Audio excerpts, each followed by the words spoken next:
যুক্তরাষ্ট্রের president Donald Trump গত জানুয়ারিতে মধ্য আমেরিকার দেশ কিউবার উপর যে জ্বালানি নিষেধাজ্ঞা জারি করেছেন তা আমলে নিচ্ছে না রাশিয়া। রুশ প্রেসিডেন্ট ভ্লাদিমির পুতিন স্পষ্টভাবে জানিয়েছেন কিউবার উপর আরোপিত মার্কিন নিষেধাজ্ঞাকে রাশিয়া গুরুত্ব দেয় না এবং ভবিষ্যতেও দেবে না। গত 17 ফেব্রুয়ারি মস্কো সফরে যান কিউবার পররাষ্ট্রমন্ত্রী ব্রুনো রদ্রিগেজ। পরদিন 18 ফেব্রুয়ারি রুশ প্রেসিডেন্টের সরকারি বাসভবন ও দপ্তর ক্রেমলিন ও তার সঙ্গে বৈঠক করেন প্রেসিডেন্ট পুতিন। বৈঠকে পুতিন বলেন, নিষেধাজ্ঞার বিশেষ মৌসুম এখন শুরু হয়েছে। আমরা এ ধরনের কোনো কিছুকে আমলে দেই না, দেবও না। আমাদের অবস্থান প্রকাশ্য, স্পষ্ট এবং দ্ব্যর্থহীন।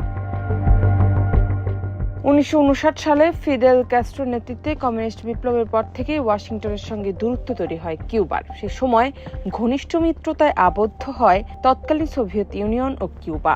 1991 সালে সোভিয়েত ইউনিয়ন ভেঙে গেলেও মস্কো ও হাভানার সম্পর্ক আজও অটুট।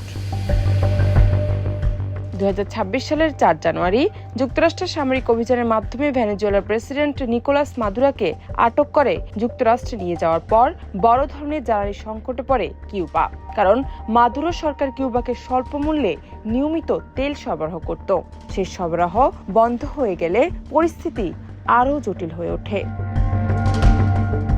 এরপর জানুয়ারির মাঝামাঝি প্রেসিডেন্ট ট্রাম্প ঘোষণা দেন, যদি কোনো দেশ কিউবায় তেল রপ্তানি করে তবে সেই দেশের উপর অতিরিক্ত রপ্তানি শুল্ক আরোপ করবে যুক্তরাষ্ট্র।